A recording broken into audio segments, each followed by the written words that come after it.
So how is what's the tech space like over there in Accra?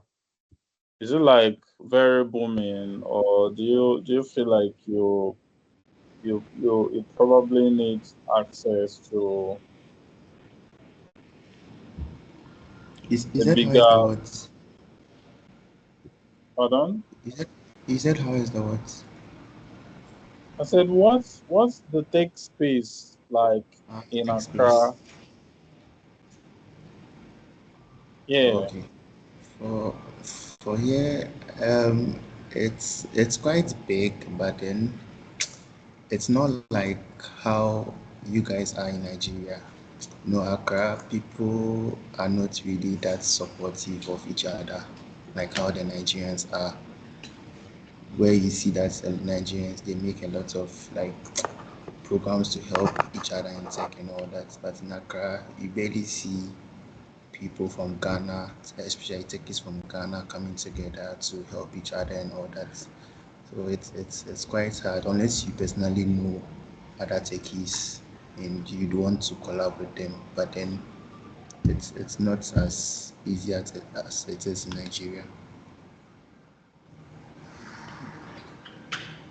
Interesting. So you think there is very low support from the tech Yeah, community in yeah. Accra compared to maybe a place like Compared to Nigeria. a place like Nigeria. Yeah. Why do you think that is? I mean, it sounds like um, Accra is definitely. I mean, it's definitely a smaller city compared to a place like Lagos, for instance. Don't you think maybe the population has something to do with it?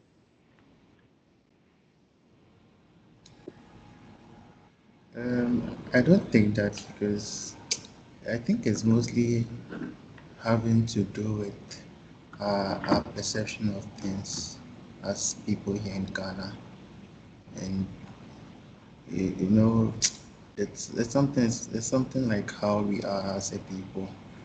That's how we usually are. And we usually do our things, and most people like to do things with people they know and they trust. More like getting to like help random people. Hmm, okay. Yeah, well, I mean, it definitely helps, it definitely helps to get some mentorship, get some help when you're starting out. Um, I mean, I wouldn't tell you it's very different down here, um, because I mean I know that for instance, if you're just starting out, maybe and you live in Lagos and Mohammed will probably understand what I'm talking about. The chances of you getting entry positions, that is actually meaningful. That actually like respects your dignity as a human being enough to even cover your transportation to and fro to work. It's very very low. You have to kind of maybe sometimes even work for free, like you know, just to gain the experience, and then eventually, um, if you're able to build up your profile and you're able to figure out how to land jobs, without looking like a JJC, without looking like a newbie, you build that confidence to actually like go into interview and win them. It's very very difficult. If you're not able to figure that out in Nigeria, the Nigerian market is very brutal and the pay is really low. I think maybe Ghanaians probably get paid like three or four times more than Nigerian companies. Yeah, with that, I 100% agree with you. I agree with you very, very much.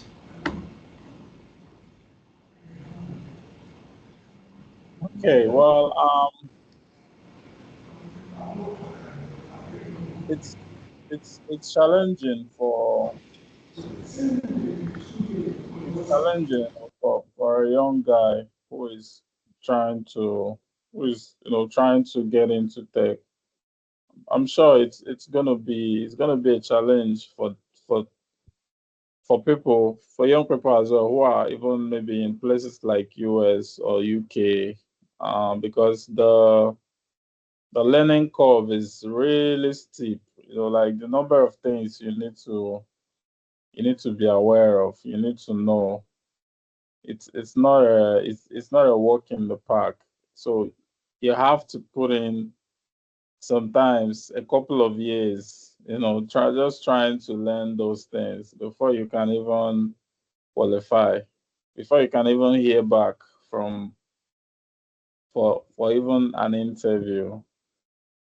Yeah, so but from 2020, from my own experience, with the coming of COVID and everything, it really boosted remote work. And I think things kind of started becoming fun from there. At least since COVID, I've been able to comfortably work remotely consistently, like without needing to deal with the whole crappy Nigerian market.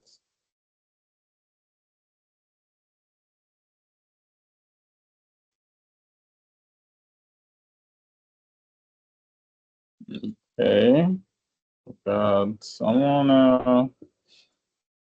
Hi, Jesse.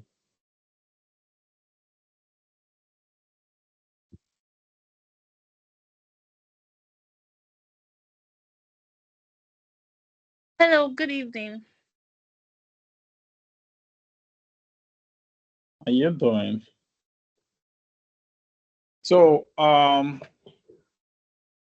yeah, I mean, it looks like today we don't really have any much of a learning to do, So, but I thought it was still okay to kind of just get together, just talk about general stuff. JC, where are you from?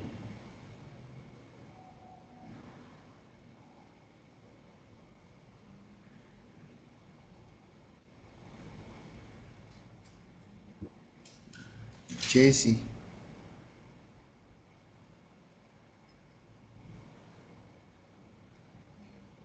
hello, can anyone hear me? Yeah, yeah, I hear you.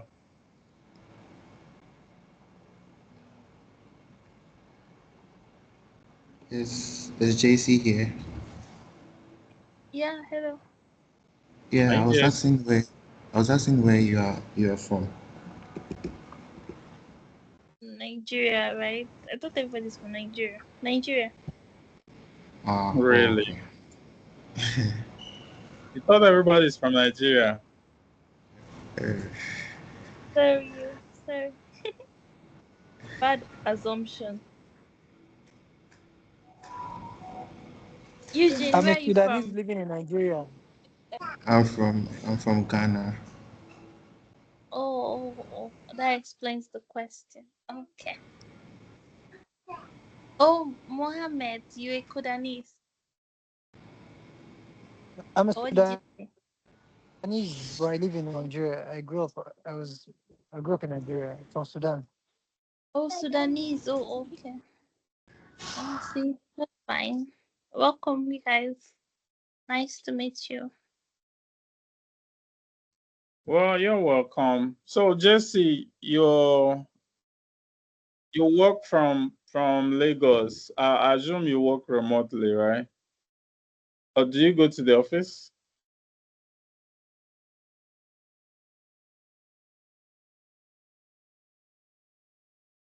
So people really want to shop today. They just want to shop late. Now they try where. Yeah, Hi. yeah. I work. remotely.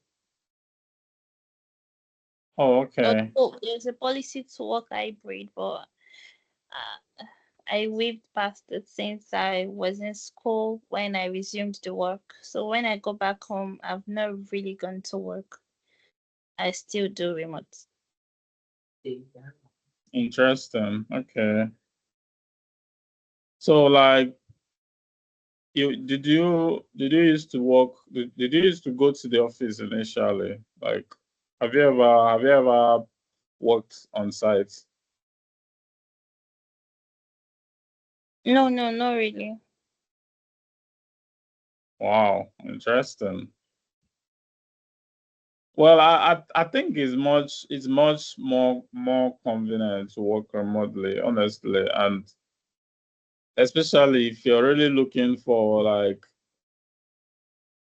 meaningful pay.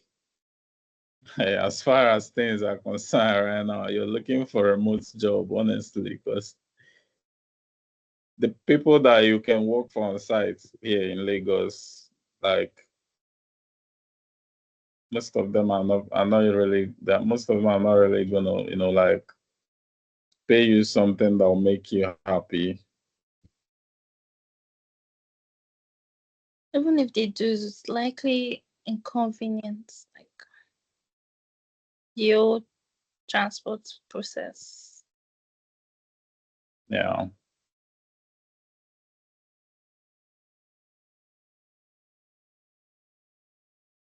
All right, guys. I think we have like some new names. Ahmed We have Mohammed. we have Ahmed, Isaac here. I'm assuming he's also from Ghana. yeah. Isaac is from Ghana as well. Hi, Isaac. You there?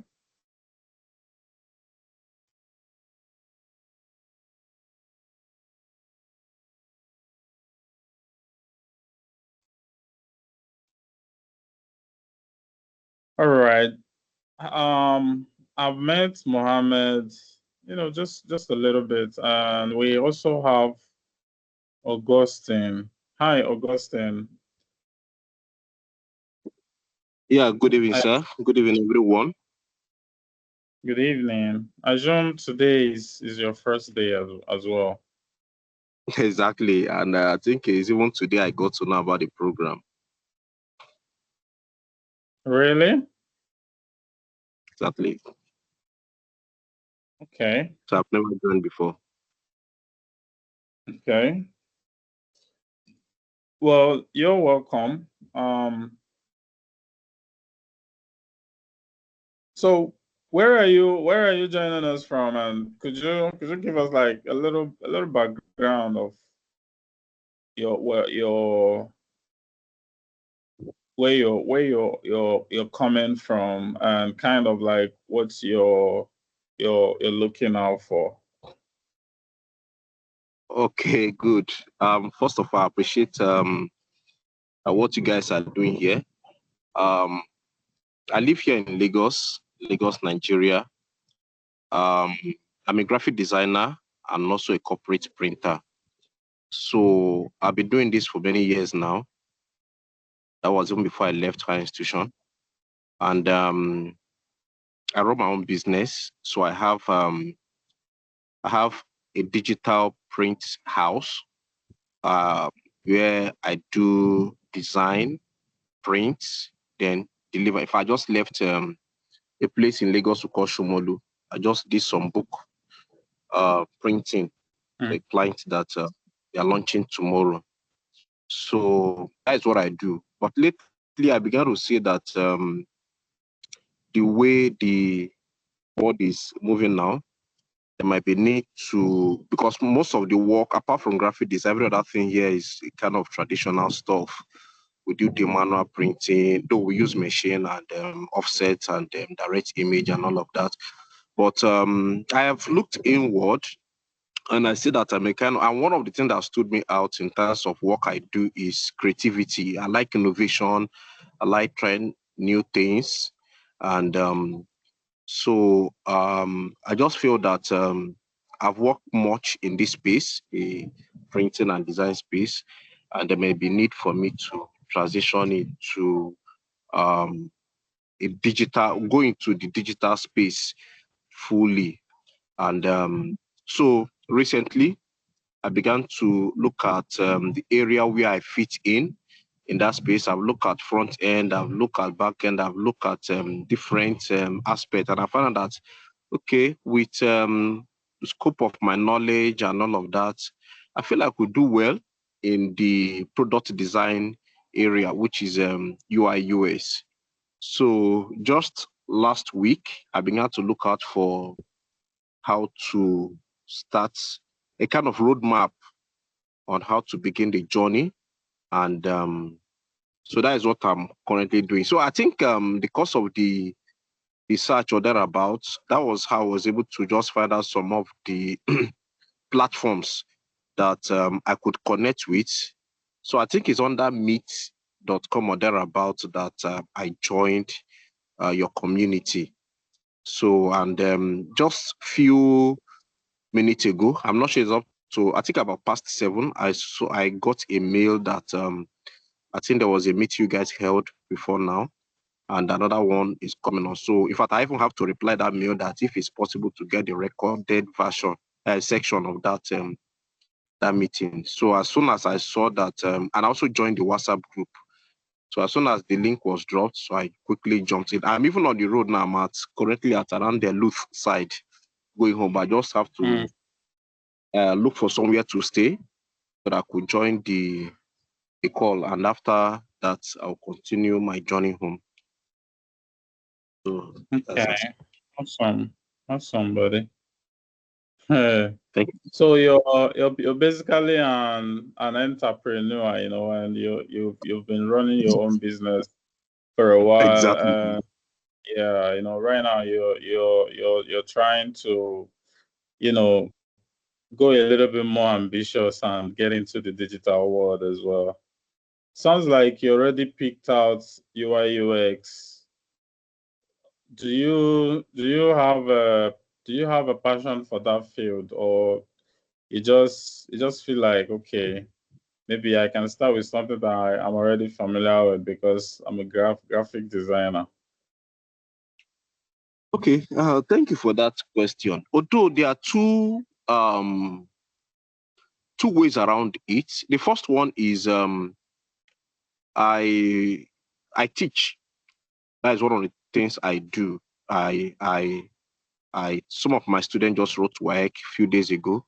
So in the educational space, because I also do publishing for people who write books, I see where product design or UI UX come in terms of prototyping and all of that, or making some of those things digital. So it's not just learning it, but I'm looking at how my creativity, how innovation, how new things could actually come in there. So it's not just to go and learn Figma or learn Framer and all of that, but it's okay, what project can I build? What thing is new that I can do in some of the professions that I've worked on, or that are featured in, that I know that, okay, I could actually do something new or enhance something that has been existing in that space. So that is one part of it. On the second hand, yesterday, I was just going through some of the digital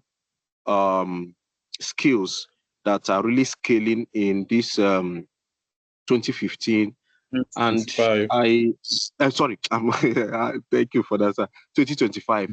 And amazingly, I observed that I wasn't even seeing anything like UI, US, and all of that. And I even saw that indeed, Metal and so many companies are even laying off some of their staffs that are senior engineers. Some of the engineers they have that are web developers, back end engineer. And I was like, why? So I went in depth into that study, and I found out that because of the advent of AI, how they have so much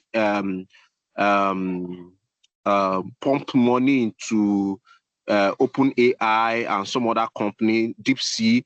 So many of them are now leveraging on AI. So I began to think that, which is the other part of it that to I say to part of it. So the others I begin to tell myself that well, let this thing is good, but then will it can the way the world is going now and the way AI is going now. Hope I would not at the end of the day get stranded like this, or should I just upscale or just kind of okay, let me just go and learn AI engineering and all of that. So, but if I'm to be sincere with you, I think I've with what I saw yesterday, some of the research I made yesterday, Mm. is looking like I have to kind of give it a second thought or get a kind of guidance on what is what I How need to to actually do. Yeah. how to move If you forward. ask, yeah, if you ask me what I've been doing all my life now is I use CorelDRAW, I use Photoshop and all of that, do printing, both DI and the offset. So that's what I do. But I'm coming to another phase now that I really need to see how I could what is really um evolve in something that I know that okay, if I'm able to give my time to my passion and bring in creativity, it will stand the test of time and innovation will also come out of it. So I feel that is one of the things I plan to also benefit from your community and uh, that's I feel that will also help me to determine what next to do, sir. Yeah, I think, I don't know if everybody agree, but it really does look like there is a lot of laying off happening this period, right?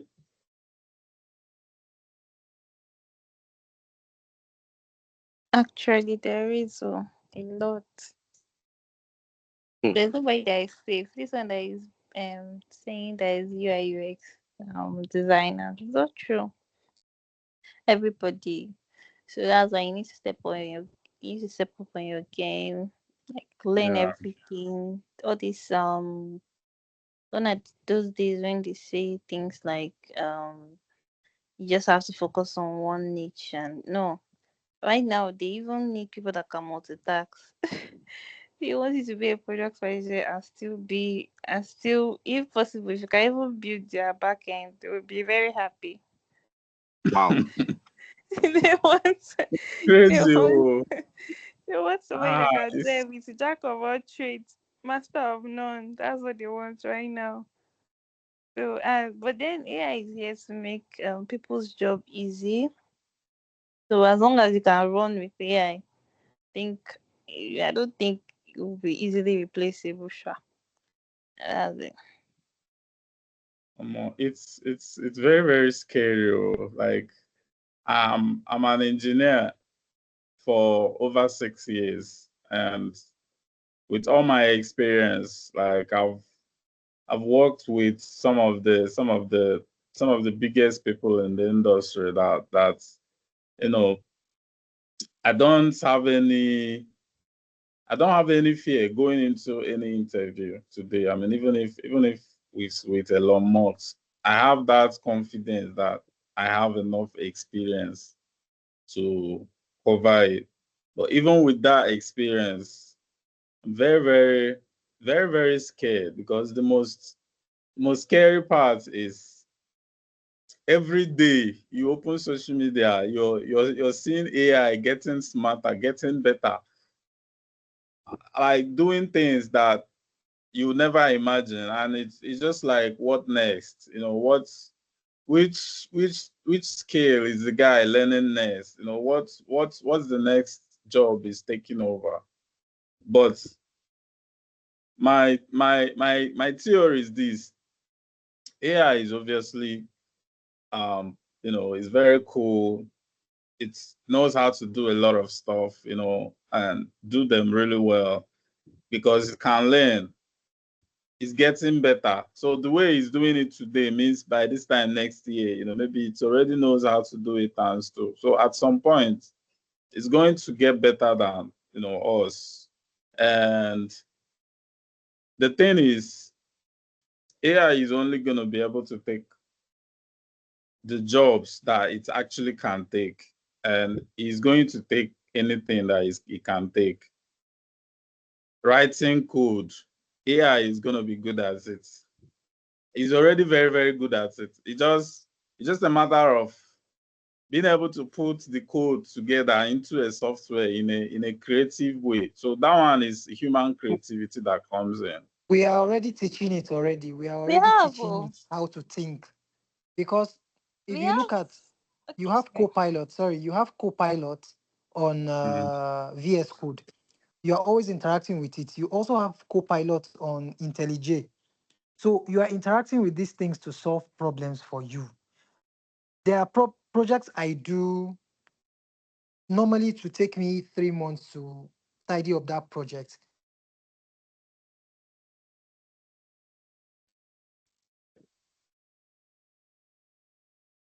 Hello, are you still So talking? like Hi. maybe the guy is having network issue. I think he's trying to say like it makes it so much easier to get your code written and everything. And You, yeah, s- I you, mean, s- you, s- sorry. You said that there's no AI that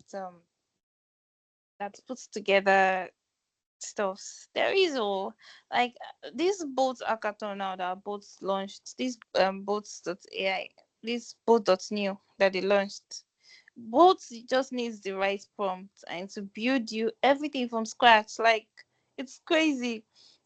They are just launching it and they are test running it right now with this yeah, and hackathon. there is Sorry, I lovable got as disconnected. It's yeah. no like both is really better than lovable. Like it just is the right prompt. It's to do you don't need extra plugins on both. Like you just give it the right prompt and to give it back to you something you can deploy. That's what they're using for this hackathon. You have to build everything you want to build on both. Like use only the things they give you, and it's crazy because they're Crazy. test running it. It's And crazy. And once it the most crazy part, as as awesome, as mind blowing as it is when they release this new one now, there are still more releases coming. Like that that's is the gonna even thing. blow your mind, blow you out of your chair. So I'm So, just but saying that as I said, as long as you can move with AI, I don't think you are replaceable because it's somebody that is Exactly, building that exactly, stuff. It's somebody that is exactly. building that, and they need the right prompting. They need yeah, the right. They don't just up and work. Like, the only time they can is only if they make this robotics that we watch in movies. If they make it to come alive, they'll be like, hey, that's one that will say, okay, these things are yet to actually take over human um work or something like that. But if it's just this AI, nah, I just feel if you move with it at its pace, yeah, Exactly, you'll be exactly. Like good. what I was saying earlier before I got disconnected. So we are always interacting with these AI helpers on our text editors. They are learning. They are learning from our problems. They are learning from our mistakes to help us fix this thing. So it's a whole village of knowledge gathering. We are feeding it. We are telling it how to do better. So if you know how to work with it, like I was saying, I finished a project in 10 week or less because I wasn't doing anything. I just said, just put all the logic there. I'm writing a software for XYZ. Please write me all the logic. Please use Google's material team as a UI. Everything we just pour there is just copy and paste, copy and paste. So what you need is the residual knowledge of the framework you're working with, the foundation, the native language. You learn it, you understand it very well. Then using AI won't be a hassle, won't be a problem because it's already giving you what you need. You are just putting it in the right place and just run your shit and everything is up and running. So you need that background, you need that knowledge to know how to fix things together. So unlike someone who doesn't have a tech background or coming from nowhere, trying to use most of this AI technologies to run application from scratch to end, but still you still need the knowledge of the logic itself. How does it work in terms of troubleshooting and solving a problem? But AI is just here to stay, and if you cannot keep up with it, then I'm sorry, It's you're just gonna over. learn how work. It's over. Yeah, it's over for you, It's over. man. Like, So, Victor, you want to say something? Yeah, I wanted to like speak about this stuff. So personally, I feel that like at a certain point, like AI will probably plateau. And the reason why I feel like AI will probably plateau is that I feel like the models won't really get better. Like the significant improvements won't really like show in the model because of like the quality of data. I know people might be like, how like put it, like people like there'll be better quality of data, but like there haven't been really signs of like GPT-5 like increasing and becoming a better model than significantly a better model than GPT-4, according to the like last reports. And I also feel like AI won't really although like I can't put a ban or a limit of like what it can do, but I feel like for the thought of just like computing power, the resources. I don't really feel like all companies can just like fully switch to just using AI to replace the whole engineering team. Like multinational companies have like over like 5,000 or more than that in their engineering teams, and it's like, where are you going to find enough resources to like replace all those people and fully run everything on AI? I don't think that's anytime soon no, in like the no, nearest no, no. future. You'd be You surprised. still need the human factor. You still need the human factor. So You'd be is they surprised too? Yeah. They though. are. No, no, no. I'm not doubting that too. But what I'm saying is that you still need that human element. Maybe we'll get there in maybe 15 years that everything will be totally. But for now, that's right. You still need that human mind and human logic to work. Yeah.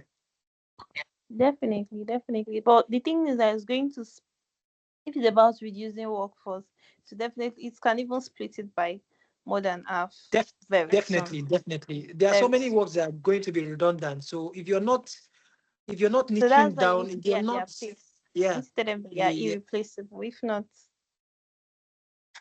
So I that's what we just, talk about, opening up your skill, and as they are going, you are just moving. You're also moving with the trend. but even as much as I say that I feel bad for those who are just getting to the tech space now, I still feel happy for them because they're just getting to the tech space now. They are learning like with AI, so it's easy for them. But I feel bad in the sense that they don't have like the core background knowledge. Hardly will you see Yes. anybody trying right now. Hardly will you see anybody trying to learn all this programming language from scratch, like we did. People that did ALS, God, ALS taught us from LL, LLM. I mean, how they call it. I learned Linux, like it was crazy. So by now, everybody wants to just do Everybody AI wants to related fly. stuff. Yeah. You So get, my advice is so that I meet. it's, I don't think it's Move. going to be easy, and they will not be well grounded in the whole learning process. Exactly. I agree with you. My method is when I meet young people who are just trying to get into AI, tech, I try as much as possible to tell them, okay, take 3 to 6 months, learn the basics. Don't rush it. Learn the basics. When you get the basics, first know what tech is all about. Know what computers are. Know what networks are. Know how they communicate, how they interact. Get that understanding. Once you get that understanding, it becomes a lot easier for you to Oh, looks like that guy is having some really bad network issue. This our conversation is gonna be much more interesting when you replay it in like 5 years time, because by then all of these things would have happened, and the whole tech space will be looking very different, like from the rate things are going right now. We don't even know which God, jobs I forgot to are going to, record it. like, I, we don't know which jobs are going to be taken and which ones are going to be left behind. So, but my theory is this, right? If we are being honest, AI is going to take any job it can, for sure. Anything AI can do, nobody is paying you to do it. They can only pay you to use AI and do it. And when a company is paying you, they are paying you based on how long it's supposed to take you to do the work. If it now takes you an AI prompt to generate the software, my brother, they are not going to pay you. They're not going to hire you on a full time um, basis to do just that. It's just going to become like one of the tasks you'll be doing.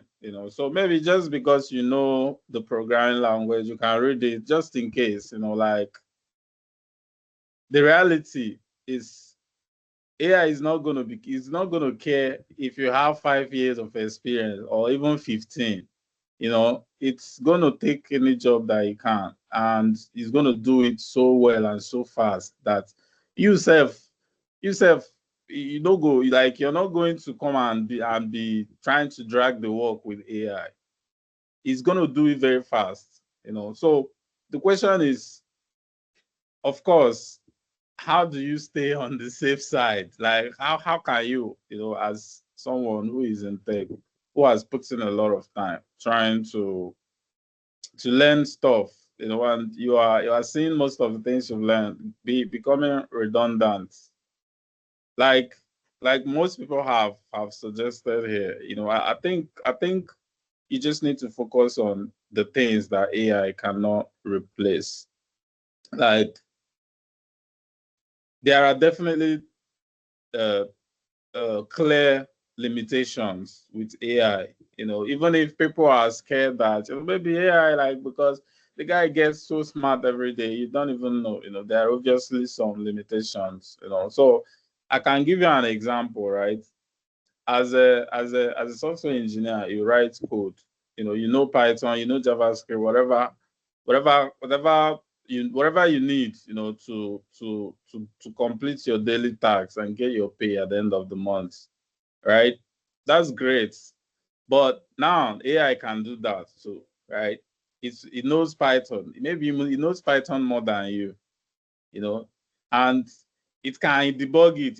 It understands the errors more than you. Maybe you need to start Googling Stack Overflow, but AI can understand the problem and regenerate itself, the code, to actually fix the problem, right? So it can eventually be able to generate entire applications without needing anybody's help, for sure. Maybe it will take a few more years, but maybe now it's doing really basic stuff, because I mean, so far so good.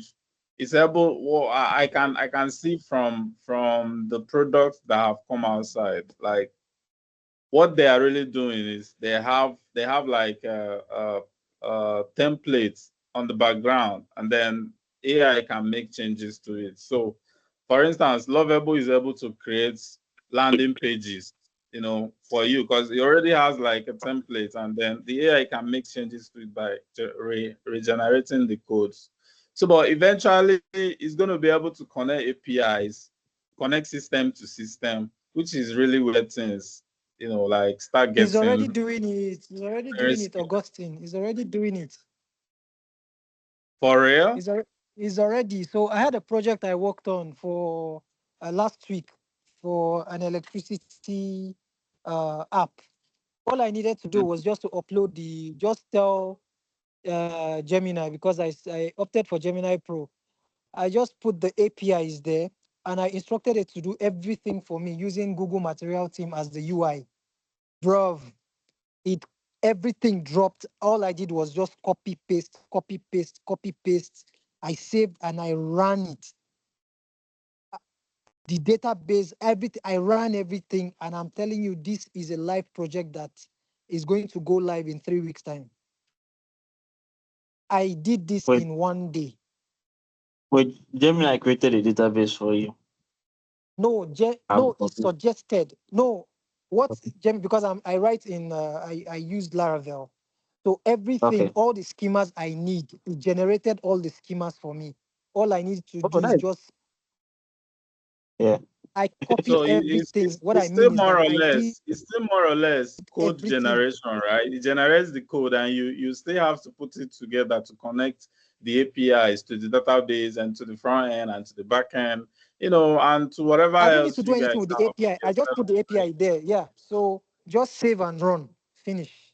Yeah, yeah. So So it's now, obviously, like the guy will be able to generate any code. It can generate it, but you still need to be able to use your own creativity to connect all the codes together, like to copy and paste in the correct place, and then just in case there are some issues, or some tweaking, or some changes that the Yeah. boss needed to be made. It's just like, let's say the language now, the Python, for instance, that you're using is Hebrew. If it's Hebrew, for instance, and then if you don't speak, if you don't know it, you don't know it. If you yeah, don't know the exactly. language, you don't know. Even if you hire, even if you buy an AI that can, write a whole Hebrew book for you, in our own case, a whole software, right? You don't have an idea what is written there. That's that one, first of all. If you don't know the language, you cannot have an idea what is written there. So you're always going to need someone who understands the The stack. thing that Yeah. AI is doing, and then is able to, make changes and jump in when things goes wrong, so to say, that's a gray line for AI. He's never gonna um remove that, or take that from us. It's just like right now, people are able to use chat GPT and generate, text, but most times, whether you are a skit maker, whether you are a politician, trying to post something on Twitter, or you're just trying to, generate some scripts or whatever, you always want to make changes. Like, you always want to look at what the AI does, and as a smart person you are, feel like, okay, this one should be like this, one should be like this. So that's not going away. So because of that, I feel like it's important for people to just, try and identify things like this, that obviously AI is not going to be able to take that away, right? It looks like it's no longer about just, maybe being able to generate the codes and build the software. You need to Yeah. kind of focus on learning all the theories, like all the concepts,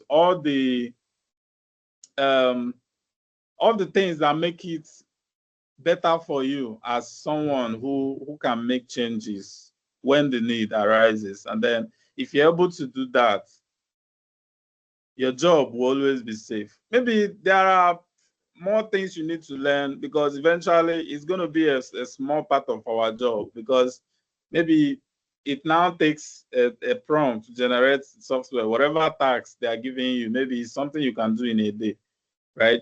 You're going to need to be doing other things. So it's possible that maybe you're no longer going to need to be a software engineer. Maybe they will call it something more encompassing, something bigger, something more broad, Support. like AI developer, or AI support, or AI engineer, or whatever. But it will be Oh my somebody that God.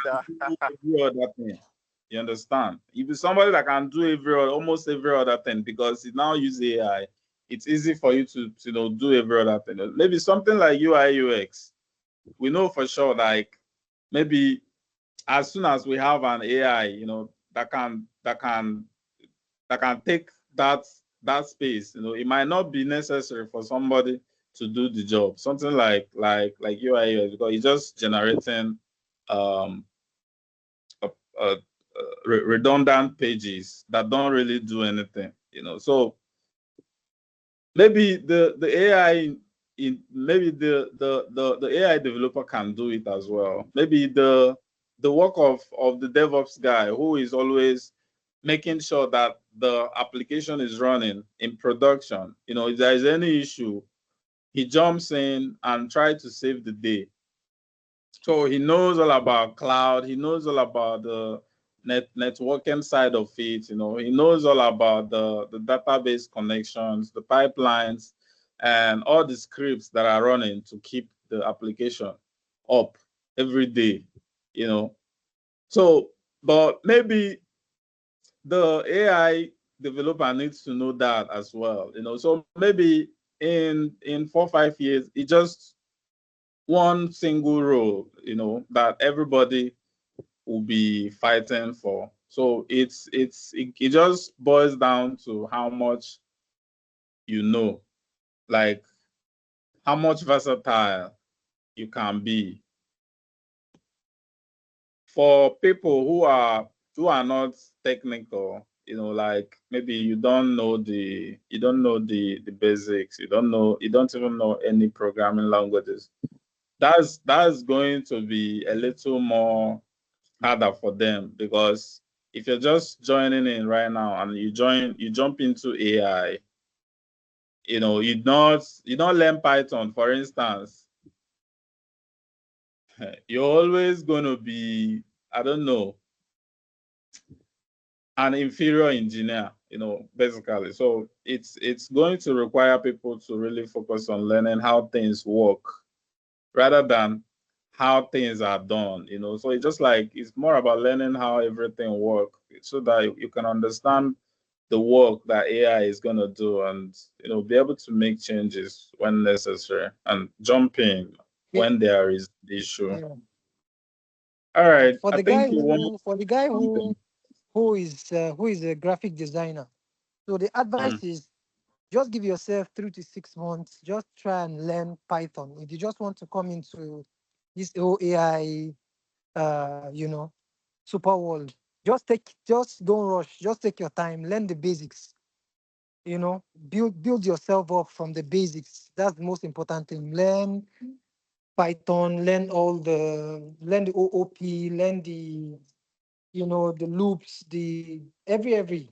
Just learn the basics and start doing little projects on you know, connecting APIs and stuff like that. So try it for 3 to once you're Yes, grounded in the basics, mm, it looks then like you we can have jump right come. in. We've already exhausted our time. We usually try to keep this thing under an hour, but very insightful conversation today. I think some of those guys that are here for the first time, you're probably wondering what it's all about, but we would we'll meet again tomorrow, and we'll have time to talk about all that.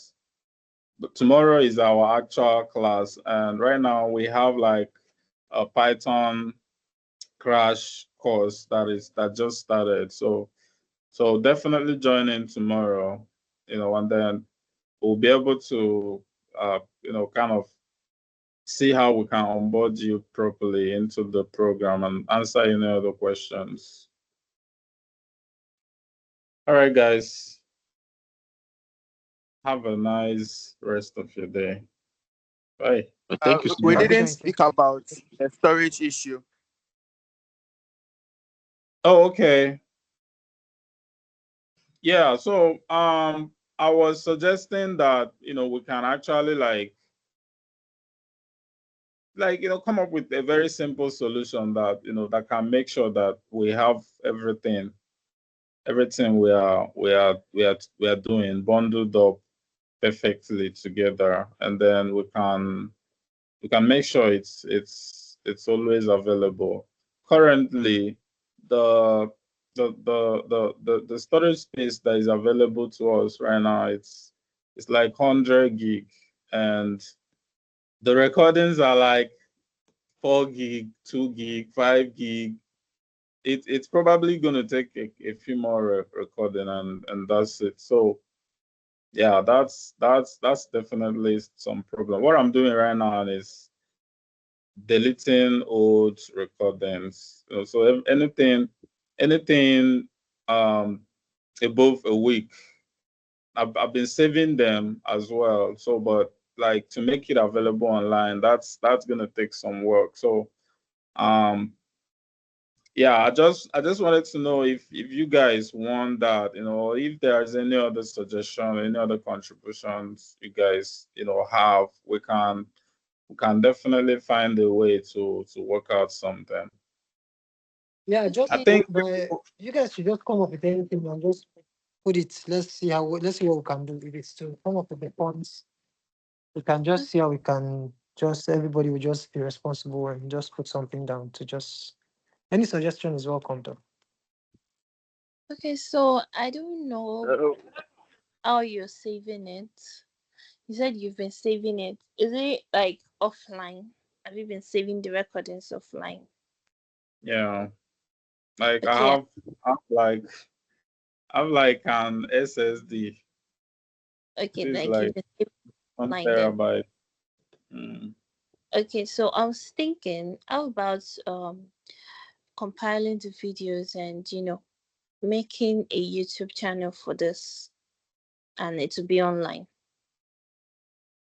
Well, that's a welcome idea too. That's actually a really good idea as well.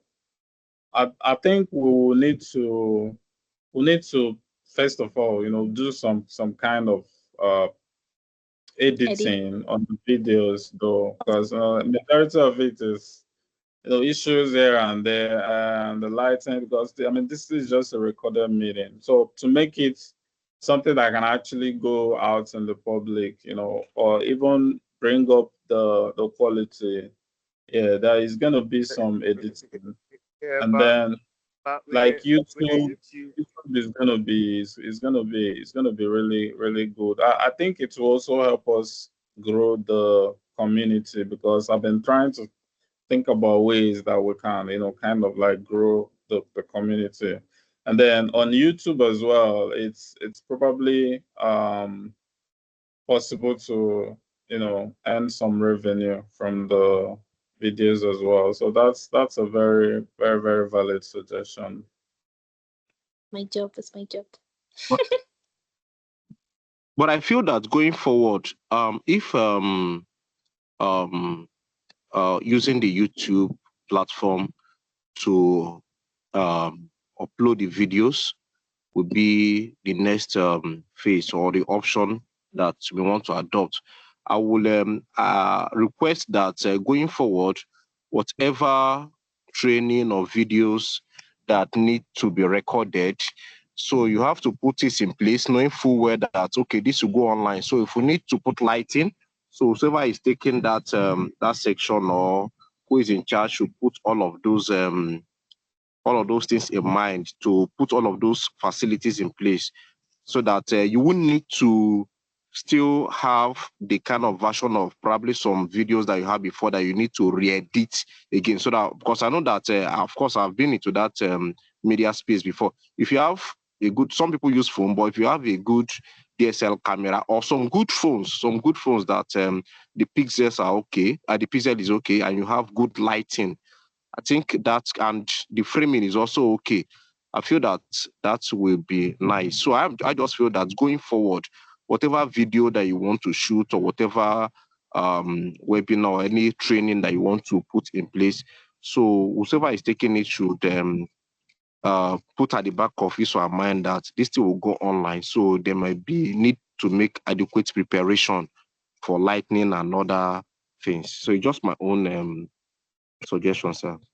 Yeah, yeah, very, very valid as well. I mean, it's very, very helpful to make sure like the the video is good in the first place. It'll actually have, because the class we had yesterday was a redo class, because we had that class on Monday, but there was some problems with the recording. Some of the screens that I was sharing did not show, and then because majority of the people don't usually make it to the classes, or maybe you come late, maybe you're having network issues, you drop and join. So, but there's always need to go back to the video. So, but then after watching the video, I saw that it wasn't it. So we had to redo the class. Yeah, so that's really valid. To improve the quality anyway, it's like we can to make it more really standardized. Editing will also actually go a long way. So, but I mean, it's all relative, right? Because at the end of the day, we're only gonna do what we can. All right, we have a few people raising their hands. Eugene. Okay. Sorry, I have to leave. We'll Yep. join some other time. Yeah, Okay, and no with the problem. YouTube, Receive. if you don't want to even stress over editing and all that, and you only want to provide the video available for we are inside the program, you can unlist it and then create a playlist. And then you just be putting it in there and just share the link to the playlist to only people who you want them to access the. That's also an option. And you can also try Telegram as a Dropbox too as well as an option. Yeah. All right. Thanks, man. Thanks for your contribution as well. I think you were raising your hand before Jesse. Okay, what I wanted to say was that I wanted to I don't know what who was talking about the editing. I think he has left. So I wanted to talk about that regardless of whether we are putting it whether the thing has originally good lightning and all, extra editing will go a long way because when you're explaining things, there needs to be some background, kind of like content creating stuff that I'm talking about now. Yeah, Needs more things on the screen that helps you understand it more, right? Yes, I was saying. So even if it's not just because of lightning, we need to re-edit all the videos if it's going to go live for people to view it. There Yeah. should be um what do they call it? This copy caption or something. Sometimes writing directly everything you're saying on the screen, like in a legible and good way, you know. Just like CapCut. yes, you can use CapCut and there's some other apps you can use to generate that. All right. Yeah. Yeah, that's very, very, very valid. That's like improving the overall quality of the video. I feel like what we are doing, because the way that we are doing it, it's more like even if you watch the video, it's still going to be like you're in the live class. You understand? Because it's not like your normal video where you're trying to learn a concept. When I go back to the videos and I rewatch them, I I still get that feeling of, okay, this was a live class, someone actually teaching to people. And I think that's a very important twist. So it's fine and good, using Teams and recording the videos. It's fine and good. So, but if we put in a little more editing, just some standards, like it will make it a whole lot better. And then because it was live, there actually maybe some places that maybe there was network issue, like some of the videos had like some places that was network issue. I think that was day two, the onboarding session, right? Yeah. So that's definitely gonna go a long way. Yeah, I mean, I guess the whole point is, we want to, do something about it. So I'm definitely going to explore all these options and see what's gonna work best. All right, guys, really nice, very insightful session today. Thanks everyone for showing up, and we'll continue to discuss tomorrow. Okay, bye everyone. Yeah, bye everyone. Stop recording. Hmm.